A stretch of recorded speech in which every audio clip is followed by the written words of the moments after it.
Everyone two gallery of motivation. আমি দেবলীনা চক্রবর্তী আবারও চলে এসেছি তোমাদের সকলের কাছে একটা অন্য টপিক নিয়ে। আজকের টপিক হলো মিস্টার ইগো। ইগো ইগো বলতে কি বোঝো তোমরা? আমাকে প্লিজ কমেন্ট বক্সে বোঝাবে, ঠিক আছে? শুধু আমি বললেই তো হবে না, তোমাদের ভিউজও দরকার আমার। ইগোকে আমি নিয়ে চলে এসেছি আমার দিক দিয়ে। তো মিস্টার ইগো যে আজকে কি বলতে চাইছেন এটা আমি তোমাদেরকে গল্পের মাধ্যমে বোঝাবো, ঠিক আছে? পাশে থেকো, সাথে থেকো। So hello mister ego, one of the main cause of all evils and imbalance in the society is Mr. Ego. Mr. Ego বোঝাতে চাইছেন যে উনি ইমব্যালেন্স হচ্ছেন, মানে ব্যালেন্স নেই, স্থিরতা নেই। মানেটা কি? এই রাগ, ইগো, অহং, রাগ থেকে আসে ইগো, ঠিক আছে? হঠাৎ করে কারোর মাথা গরম হয়ে গেল বা কিছু অহংকার, ব্যাপারটাকে আমরা ইগো হিসেবে তুলে ধরতে চাই যে ইগো মানে কি? অহংকার। আমি আমার অহংকার নিয়ে বসে রয়েছি, না আমি নত হব না, আমি কেন ক্ষমা করব, আমি কেন আগে কথা বলবো, ও আগে বলুক। কেন আসে? সেলফ রেসপেক্ট থেকে চলে আসে, ঠিক আছে? কারুর ইগোটা আসে সেলফ রেসপেক্ট থেকে, যে আমি কেন মাথা নত করব কারুর কাছে, সেই কেন নয়, ঠিক আছে? সে যে কোনো রিলেশনশিপে হতে পারে, ঠিক আছে? সে মা বাবাদের সাথে হতে পারে, ফ্রেন্ডসদের সাথে হতে পারে, স্বামী স্ত্রীদের মধ্যে হতে পারে, বন্ধু বান্ধব, মানে ব্লা ব্লা ব্লা, সবাইকার সাথে এই প্রবলেমটা হতেই পারে, যে কারুর সাথেই হতে পারে। ইগো বলতে চাইছেন আমি তো সব জায়গায় প্রেজেন্ট রয়েছি, যেখানে তাকাবে সেখানে ইগোকে পাবে। মিস্টার ইগো এত সবাইকে পছন্দ করেন যে সবাইকার ভেতরে একটু হলেও ইগো রয়েছে, মানে ইগো হার্টস বলে আর ইগো প্রবলেম থেকেই যায়। সেই ক্ষেত্রে মিস্টার ইগো কোনো ভেদাভেদ পছন্দ করেন না, হুট করে কারোর কাছেই চলে যেতে পছন্দ করেন। মিস্টার ইগো সবাইকার কাছে যেতে খুব খুব ভালোবাসে। কোনো ঝামেলা, যেটা আমরা যদি ক্লিনভাবে যদি দেখি তো দেখা যাবে যে মিস্টার ইগোই লুকিয়ে আছেন। আমরা বলি না, মানে সাপোজ কেউ বললো আমার ওর সাথে ঝামেলা হয়েছে, আমি কথা বলবো না, ও কথা বলে না, তো আমি কেন বলবো? কেন বলবো আমি কথা? তো কেন কথা বলবো? ওই যে কেন কথা বলবো, সেখানে মিস্টার ইগো লুকিয়ে আছেন। মিস্টার ইগো দুই পার্সনের মাঝখানে থাকেন বলেই মিস্টার ইগোকে নিয়ে সারা পৃথিবী পুরো খিচুড়ি খিচুড়ি খিচুড়ি পাকিয়ে চলেছে।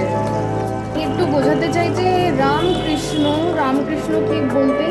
ইগোর ভীষণ, ঠিক আছে? কারণ আমার ওনার বাণী ভীষণ ভালো লাগে, সেটাই আমি প্রেজেন্ট করতে চাই আমার হিসেবে, ঠিক আছে? According to Shri Ramakrishna there are two ways of ego. How? ripe ego and unripe ego. Ripe ego and unripe ego, ইগোতে কি বোঝে? রাইপ ইগো অ্যান্ড আনরাইপ ইগো কি? রাইপ মানে কি বোঝাতে চাই? যে ধরো কোনো একটা ফল রেখেছি, যেরকম কলা জাতীয় জিনিস খুব তাড়াতাড়ি পেকে যায়, রাইট? তো সেটা হলো আমরা কি বলি, আম খুব পেকে গেছে, মানে মজে গেছে, ঠিক আছে? যেটা ভিত থেকে আসে, ভেতর, মানে একদম ভেতর থেকে পেকে গেছে, রাইট? তো রাইপ ইগো ওরকম ধরনেরই হচ্ছে, যেটাকে আমরা মানে নিজের থেকে ভেবে নিই, ঠিক? ইগো অ্যাকচুয়ালি আমাদের এই চিন্তা ভাবনা থেকেই আসে, মাইন্ড থেকেই আসে, যে যেইটা আমরা মাইন্ডে আমাদের স্টাক করে যায়, সেখান থেকেই আমরা ইগোটাকে প্রকাশ করতে আরম্ভ করি। ভেতরে থাকে ফার্স্টে মাইন্ডে কাজ করে, কোনো একটা টপিক নিয়ে কাজ করবে মাইন্ডে, দিয়ে তারপরে আমাদের ভেতরে আসবে, ভেতর থেকে বাইরে আমরা মানে অনেকে আছে প্রকাশ করতে পারে এবং অনেকে আছে প্রকাশ করতে পারে না, সেটা ডিপেন্ড করে মানুষের নেচারের উপর। সো রাইপ ইগোতে কি হচ্ছে অ্যান্ড আনরাইপ ইগোতে কি হচ্ছে? রাইপ ইগো আমি বললাম বিষয়টা, যে আমি বলতে চাই যে না এটা আমার নয়, মানে আগের থেকেই ভেবে নিই যে এই জিনিসটা আমার নয়, আমার মানে একটা মানে চিন্তাধারায় আগের থেকেই সেট করে নিই, মানে যেটা নয়ও সেটাও আমি নিজের মাথায় অ্যাড করে নিই। আনরাইপ ইগো কি হচ্ছে? যেটা ইগোর সঙ্গে আমরা বোঝাই, লাইক আমি বোঝাবো আমার এটা, আমার হচ্ছে কাজ করবে, এই টাইপের জিনিসগুলো। ওকে, সো দুটোই চিন্তা ভাবনা থেকেই আসে আমাদের, কিন্তু দুটোরই চিন্তা ভাবনা করার ব্যাপারটা একটু ডিফারেন্টলি হয়। ইগো একটাই প্রাণী, ইগো সবাইকার মধ্যেই থাকে, সব জায়গাতেই থাকে, যেটা বললাম। শুধু ব্যাপার হচ্ছে একটু ঘুরতে থাকে। মিস্টার ইগোর এতই ভালো লাগে সবাইকে, সবাইকার কাছে একটু একটু একটু একটু করে ঘুরতে থাকে। এবং আমি বললাম, যেটা বোঝালাম, যে কারোর সাথে আমাদের যদি কথা কাটাকাটি হয়, আর্গুমেন্ট হয়, সেই জন্য বলা হয় যে আর্গুমেন্টে যাবেন না, আর্গিউ করবেন না কোনো কথায়, জাস্ট ওখানটায় থেমে যাবেন। অত যদি কেউ কথা খুব বেশি মানে চিৎকার চেঁচামেচি করে কথা বলছে, জাস্ট লাউডলি শাউট করছে, মানে বলেই যাচ্ছে না বুঝে, তো just leave that part, let it go, বলতে দিন। যখন আবার ঠান্ডা হয়ে যাবে ব্রেন, আবার কুল হয়ে যাবে, আবার সে নিজের ভুলটা বুঝতে পারবে। সেই জন্য বলা হয় যে সেই পার্টগুলোকে ইগনোর করতে, ঠিক আছে? অ্যান্ড ওইখান থেকেই কথা কাটাকাটি থেকেই ইগোটা এরাইজ করে কিন্তু, ঠিক আছে? পার্সনসদের মধ্যে যে ক্ল্যাশেসগুলো থাকে একে অপরের সাথে, সেটা শুধুমাত্রই ইগোর থ্রুই আসে আমাদের। একটু ডিপলি বোঝাই, a person's character depends largely on the type of ego. খুব বড় ফ্যাক্টর ইগোটা কিন্তু। পার্সনসের ক্যারেক্টার আমরা যেরকম বিচার করি, বলি যে ওই ব্যক্তিটার নেচার এরকম, ভালো না মন্দ, এরকম করে বিচার করে দিই আমরা খুবই তাড়াতাড়ি হিউম্যানসরা। অ্যাকচুয়ালি বিচার করা আমাদের কাজ নয়, তো বিচারেতে আমাদের চলেই আসে এই জিনিসগুলো, যে তার বিহেভিয়ার কীরকম, তার নেচার কীরকম, তার মধ্যে কত পার্সেন্ট ইগো রয়েছে। এটা আমাদের হিউম্যান নেচার, যে কারণে আমরা এটাকে নিয়ে ডিসকাস করতে বসে যাই। যে ব্যক্তির ওপরে নির্ভর করে যে তার ইগোটা কীরকম।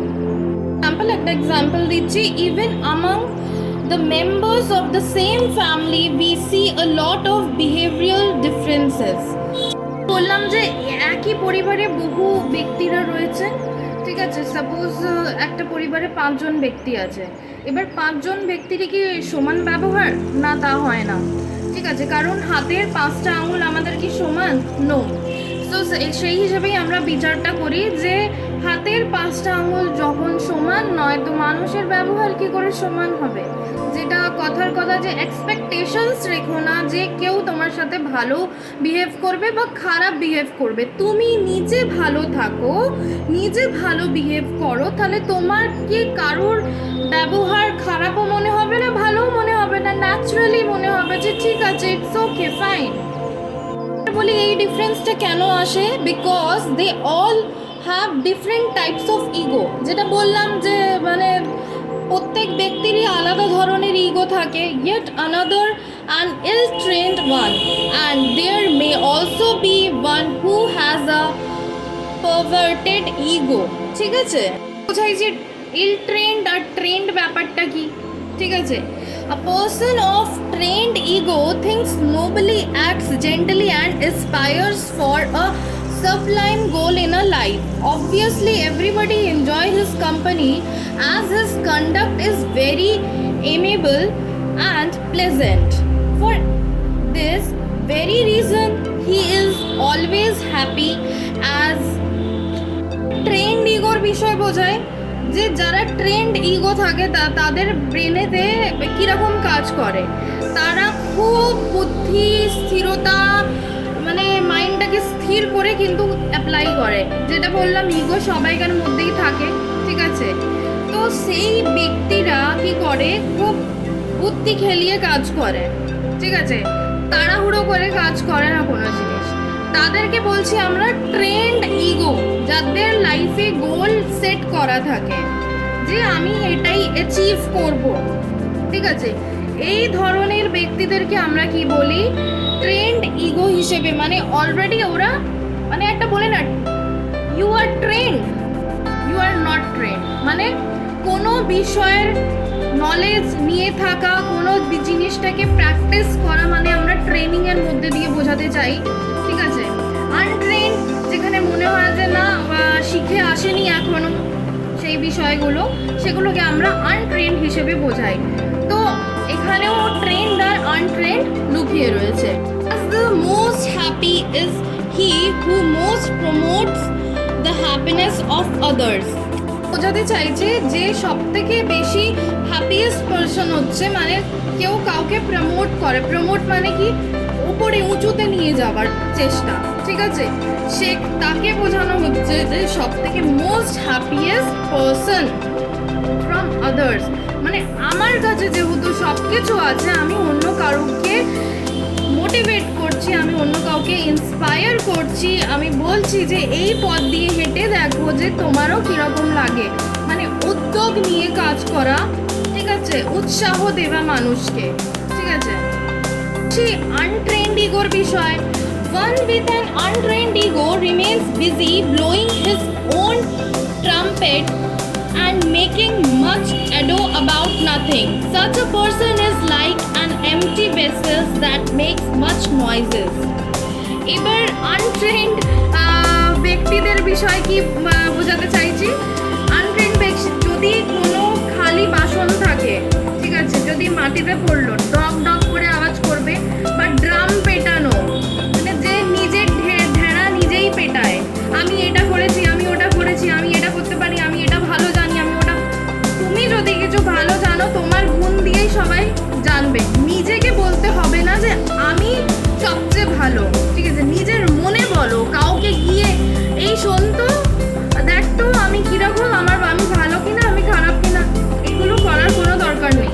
তুমি ভালো, তুমি নিজে জানো তুমি কতটা ভালো, ঠিক আছে? তোমাকে কারোর কাছ থেকে কৈফিয়ত নিতে হবে না বা কাউকে এক্সপ্লেন করতে হবে না তুমি কেন ভালো, তুমি কেন খারাপ। তুমি যা হচ্ছ তুমি নিজের মধ্যে হচ্ছ, ঠিক আছে? কাউকে নিয়ে নয়, তুমি একাই সব কিছু নিজের জন্যে। বুঝে গেল? আমরা অনেকেই বলে থাকি যে ওর কাছে অনেক টাকা পয়সা রয়েছে, ও খুবই রিচেস্ট পারসন হচ্ছে, অ্যান্ড তার ভেতরে প্রচুর প্রচুর ইগো রয়েছে, কারণ সে একটা বেশ ভালো মানে পদবি পেয়েছে এবং অনেক ভালো জায়গায় কাজ করছে, তো আমাকে কেন বুঝবে? এই জিনিসগুলো তো ঠিক নয় না। প্রত্যেক জনাই ব্যক্তি এখানে, প্রত্যেক জনাই ইকুয়াল এই পৃথিবীতে, কেউ আলাদা নয়, সবাইকার জায়গাটা একটু ডিফারেন্ট থাকে কাজ করার, ঠিক আছে? যারা মাটি কুপাচ্ছে, যারা আর কি মাঠে ঘাটে কাজ করছে, তারা কি মানুষ নয়? সবাই মানুষ, ঠিক আছে? যারা মাঠে ফসল করছে তাদের জন্য আজকে আমরা সবজি খেতে পাচ্ছি, ঠিক আছে? তারা ফসল না করলে আমরা খেতে পারতাম না।